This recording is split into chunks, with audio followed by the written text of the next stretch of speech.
కథపరంగా వస్తే నిజానికి okay of course Baahubali అనేది ఫ్యాంటసీ, అది పక్కన పెడదాం, ఇది రియలిస్టిక్ స్టోరీ పక్కన పెట్టిన వెన్ కథగా కంపేర్ చేస్తే బాహుబలి కంటే కూడా ఇది గొప్ప కథ, నిజానికి గొప్ప కథ. బట్ వెన్ మేకింగ్ పరంగా వస్తే మీరు రెండింటిని ఎలా విశ్లేషిస్తారు? రెండిటికి న్యాయం జరిగిందండి. ఎందుకంటే బాహుబలి అనేది వాళ్ళు కథను బేస్ చేసుకుని తీయలే సినిమా. ఓకే, వాళ్ళు ఒక విజువల్ వండర్. ఓకే, దీన్ని ఒక కొత్త, అంటే నా విశ్లేషణ వరకు అండి, ఒక కొత్త అనుభూతిని కొత్త బ్యాక్డ్రాప్తో ఆడియన్స్కి అందిద్దాం అని చెప్పి నిజంగానే విజువల్ వండర్గా వాళ్ళు దాన్ని తీర్చిదిద్దారు. రుద్రమదేవిని నేను విజువల్ వండర్గా తీద్దామని చెప్పి ఎన్నుకున్న కథ కాదండి. నేను చదివిన నా చిన్నప్పుడు నా బాల్యంలో నాన్డిటైల్గా ఉన్న రుద్రమదేవి చరిత్రను చదివి ఇన్స్పైర్ అయినోడిని. అంటే ఆ కథకి ఇన్స్పైర్ అయ్యి తీశాను నేను. సో అందుకని కథకు పరిపూర్ణమైన న్యాయం జరిగే ప్రయత్నంలో ఆ బ్యాక్డ్రాప్ చరిత్ర 13th సెంచరీని తిరిగి రిక్రియేట్ చేయడానికి ఉపకరించే సీజీలు ఇవే వాడేని తప్పితే నేను దీన్ని సీజీలో ఒక ఇదిగా చేద్దామని ఏమాత్రం ఏం చేయలేదు. ఎందుకంటే సీజీలు నాకేం కొత్త కాదండి. ఇప్పుడు నేను చాలా ఎర్లీ డేస్లోనే సీజీల్లో చాలా మంచి క్వాలిటీ ఇచ్చిన డైరెక్టర్ నేను.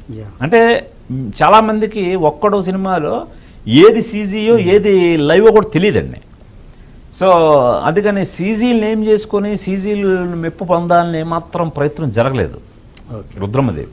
ఈ రోజున అందరూ కూడా రుద్రమదేవిని ఆదరిస్తున్నారంటే అమ్మ ఏంటండి ఇంత చరిత్ర, గొప్ప చరిత్ర మన ఇదిలో తెలుగునాట జరిగిందా, ఇది వండర్ కింద ఉంది, చాలా ఇన్స్పైరింగ్ ఉంది అమ్మాయి క్యారెక్టర్ అని అంటున్నారంటే అదే నా విజయం. అంటే మీరే చెప్పారు ఇంకా ఈ సినిమా తీయడానికి నాకు చాలా కథ ఉంది, పెండింగ్ ఉంది, ఏదో జస్ట్ 5% తీసి ఉంటానని మీరే ఒక ఇంటర్వ్యూలో చెప్పారు. మరి అలా అంత కథ ఉన్న రాణి రుద్రమదేవిని మీరు ఎందుకు ఇంకా దాంట్లో మీరు మిక్స్ చేసి కల్పితం చేసి చేయాల్సి వచ్చింది? యాస్టీస్గా ఒరిజినల్ తీస్తే ఇంకా బ్రహ్మాండంగా ఒక చరిత్ర కదా ఇది, దాంట్లో మిక్స్ చేయాల్సిన అవసరం ఏంటి వచ్చింది? ఒరిజినల్ కదా మీకు తెలుసా అండి? నాకు తెలియదు, మీరు చెప్పారు కాబట్టి మీ ఇంటర్వ్యూ బేస్ చేసుకొని నేను అంటున్నమాట.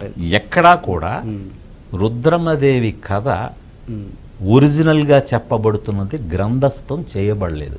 ఓకే, పుస్తకాల్లో అక్కడ ఉదహరించిన కథ మాత్రమే. ఓకే, అంతే తప్పితే ఇది రుద్రమదేవి కథ, ఇది రుద్రమదేవి చరిత్ర అని ఎక్కడా లేదండి. అక్కడక్కడ ఉన్నదాన్ని మనం పేర్చి నేను ఇన్స్పైర్ అయిన ఆ విషయాలన్నింటినీ పేర్చుకుంటూ శిలాశాసనాలను ఆధారం చేసుకొని మీకు కొన్ని పుస్తకాల్లో అయితే మీకు ఈవెన్ రిలేషన్షిప్లో కూడా తేడాలు ఉన్నాయి. ఇప్పుడు కొన్ని క్యారెక్టర్ల మధ్య ఒక రకమైన బాంధవ్యం చెప్తే ఇంకొక పుస్తకంలో అదే క్యారెక్టర్ల మధ్య వేరే రిలేషన్షిప్ చెప్పడం జరిగింది. ఇంత కన్ఫ్యూజన్ ఉంది.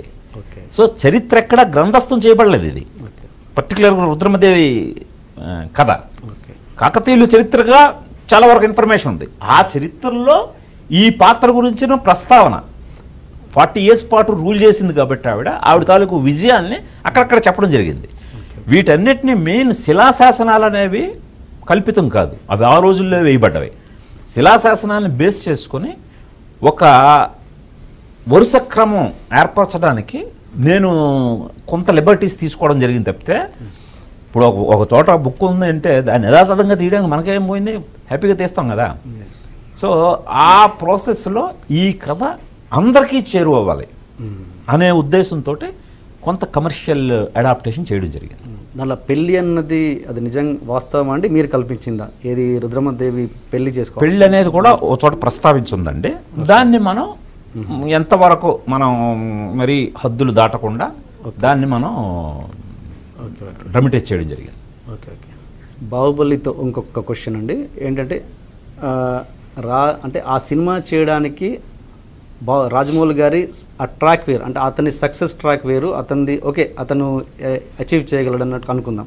మీది చూసుకుంటే గతంలో మీరు ఒక 2 వరుస ఫ్లాప్స్ ఇచ్చారు, తర్వాత మీరు అంటే ఇంత పెద్ద ప్రాజెక్ట్ తీయాలంటే కొంచెం చాలా గట్స్ ఉండాలి. మరి ఏ గట్స్, అంత గట్స్ మీకు ఎలా వచ్చాయి ఇంత పెద్ద ప్రాజెక్ట్ టేకప్ చేయడానికి? నేను రుద్రమదేవి తీయాలనుకున్నది అసలు ఇన్స్పైర్ అయింది అసిస్టెంట్ డైరెక్టర్గా బ్రేవ్ హార్ట్ సినిమా చూసి చిన్నప్పుడు చదువుకున్న చరిత్ర గుర్తొచ్చి అరే ఇలాంటిది మనం చేయొచ్చు కదా, మన ఇండియాలో రావట్లేదు అని బ్రేవ్ హార్ట్ లీడ్ అయితే ఓకే ఇది తీయాలంటే మనకంటూ ఒక మార్కెట్ ఉండాలి, ముందు ఒక డైరెక్టర్గా నాకు మార్కెట్ ఉంటే తీయగలనని ఆ రోజున అనుకొని తర్వాత అసిస్టెంట్ డైరెక్టర్గా నుంచి డైరెక్టర్ అయ్యాను. డైరెక్టర్ అయిన క్రమంలో చాలా సినిమాలు తీశాను. ఒక్కడు సినిమా తర్వాత ఇప్పుడు నాకు సమయం వచ్చింది, ఇప్పుడు నాకు మార్కెట్ వచ్చింది. ఎందుకంటే ఆ రోజున సౌత్లో ఏ డైరెక్టర్కి ఇవ్వలేనంత రెమ్యూనరేషన్ నాకు ఆఫర్ చేయబడ్డది. అలా ఆఫర్ చేసి వచ్చిన ప్రొడ్యూసర్లకే నేను చెప్పిన ప్రపోజల్ రుద్రమదేవి. చాలా ఇన్స్పైర్ అయ్యారు. కానీ అందరూ ఎందుకు సార్ హీరోయిన్ ఓరియంటెడ్ మీద, ఇదే హీరో ఓరియంటెడ్ మీద తీయండి, తీస్తే మనం ఎన్ని కోట్లైనా ఖర్చు పెట్టచ్చు అని అన్నారు. నేను అప్పటికే ఒక్కడ ఇమ్మీడియట్గా నా తదుపరి చిత్రం రుద్రమదేవి కాకతీయుల బ్యాక్డ్రాప్లోనే అనౌన్స్మెంట్ కూడా వచ్చింది, కానీ తీయలేకపోయాను. అంటే పెద్ద మార్కెట్ ఉన్న టైంలో కూడా హీరోయిన్ ఓరియంటెడ్ కారణంగా నన్ను ఎవరు ప్రోత్సహించలేదు, అంటే మార్కెట్ ఎంకరేజ్ చేయలేదు. సో ఆ తర్వాత నేను సరే ఓకే ఎప్పుడు కాకపోతే నెక్స్ట్ సినిమాగా చేద్దాం అనుకుంటూ తర్వాత వేరే ఏ సినిమాలు చేస్తూ వస్తున్నా ఇది తీయలేకపోతున్నాను. అప్పుడు రియలైజ్ అయ్యాను నేను రుద్రమదేవి ఒక హీరోయిన్ ఓరియంటెడ్ సినిమాగా నేను తీయాలనుకుంటే మార్కెట్ సెకండరీ, ముందు మనల్ని నమ్మాలి. ఎవరు నమ్మట్లేదు, నా విజన్తో ఎవడో చూడట్లేదు.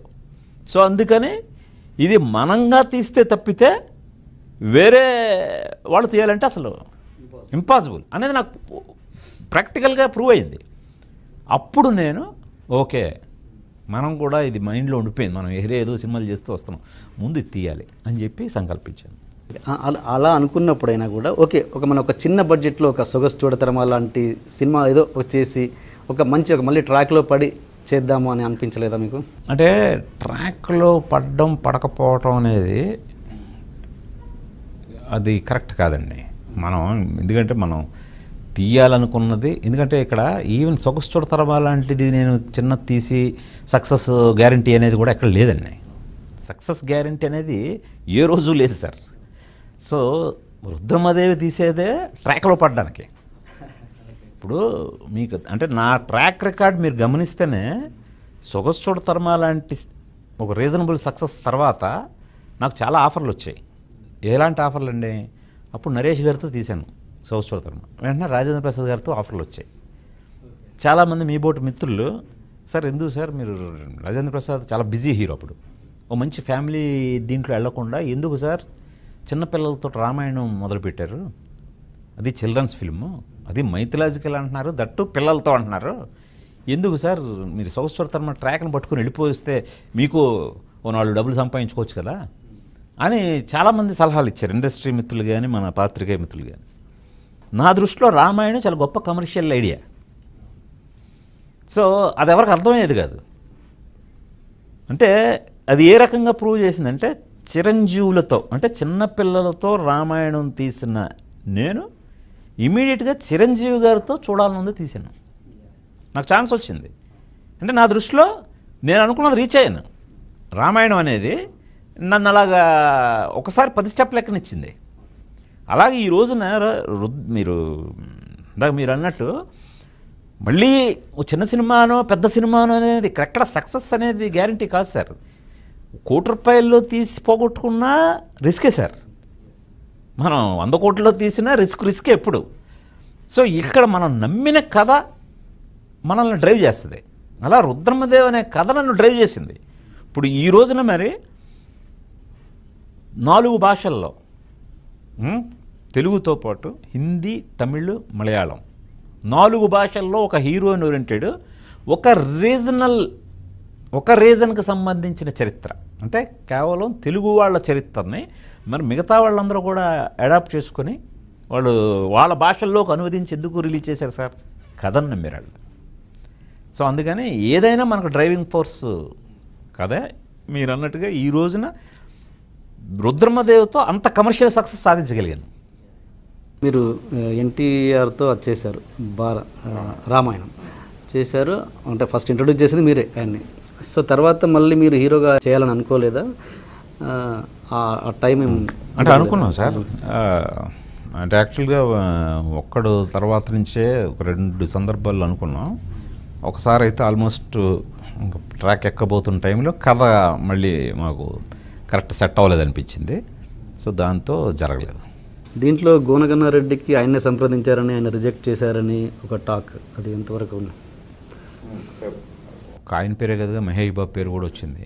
వీళ్ళు ఏంటంటే గతంలో నాతో పనిచేసిన హీరోలు, వీళ్ళందరికీ కూడా రుద్రమదేవి కథ, దాంట్లో గోనగన్నారెడ్డి పాత్ర గురించి ముందే తెలుసు. ముందు నుంచే వాళ్ళు ఆసక్తి చూపించారు. నేను ఆసక్తి చూపించడం కాదు, వాళ్ళంతటా వాళ్ళే చాలా ఆసక్తి చూపించారు. కానీ పరిస్థితులు అనుకూలించకపోవటం వల్ల వాళ్ళు చేయలేకపోయారు. అంతే తప్పితే వేరే రీజన్ ఏం లేదండి. ఇంకా మేకింగ్ పరంగా వస్తే, మీరు సినిమాల్లో ఒక రాజా మురాద్ ఇంట్రొడక్షన్ ఒక దగ్గర ఇచ్చారండి. ఒక కోట మీద వాళ్ళ డిస్కషన్ ఉంటుంది ముగ్గురు, బహుశా ఆ సీనో లేకపోతే మీ విలన్స్, నాకు గుర్తుకులేదు సరిగ్గా. కింద జాగ్రఫీ అంతా ఎస్టాబ్లిష్ చేస్తున్నట్టుగా ఒక క్రేన్ షాట్ ఎఫెక్ట్లో అది వచ్చి పైన వాళ్ళు డిస్కషన్ ఉంటుంది. ఆ షాట్ మొత్తం బయోగ్రఫీ అలా వెళ్తూ క్రెయిన్ అలా పైకి వెళ్ళి కరెక్ట్గా వెళ్ళే టైంకి డిజాల్వ్ కొట్టారు మీరు, అవునండి? డిజాల్వ్ చేశారు దాన్ని. అంటే వై ఆ డిజాల్వ్ చేయాల్సిన, అంటే ఒకటే షాట్లో ఎందుకు చేయలేకపోయారు? అది అంటే అది ఇది గ్రాఫిక్స్ అయినా కూడా అది ఎందుకు సరిగ్గా మిక్స్ చేయలేకపోయారు? ఇంకొక 1 వీక్ లేట్ అయి ఉండేది రిలీజ్. అలాంటి చిన్న మీరు బాగానే గమనించారు. సింగిల్ షాట్లో రావాలి. ఇంకా ఫైనల్గా కాల్ తీసుకున్నాం, ఇంకా అది సింగిల్ షాట్గా రావాలంటే ఇంకొంచెం అంటే ఇంత గొప్ప ప్రతిష్ట మామూలు సినిమా అయితే ఎవరు పట్టించుకునే వాళ్ళు. డిజాల్వ్ ఏం తప్పు కాదు సార్, డిజాల్వ్ ఏం ఎర్రర్ ఏం కాదు, డిజాల్వ్ అనేది ఏం తప్పేం కాదండి. సింగిల్ షాట్లోనే తీయాలని రూల్ ఏం లేదండి. కాదు, బట్ అది ఉంటే ఆ ఎఫెక్ట్ వేరు ఉంటుంది. అది మన ఇష్టం. మీ బోట్ వాళ్ళు టెక్నికల్గా మీకు ఇంట్రెస్ట్ కొద్దీ మీరు క్వశ్చన్ అడిగారు తప్పితే ఎవరు అడగలేదు. ఇప్పుడు వచ్చి ఆడియన్స్ కూడా అక్కడ డిజాల్వ్ జరిగిందా ఏంటి అనేది అనవసరం.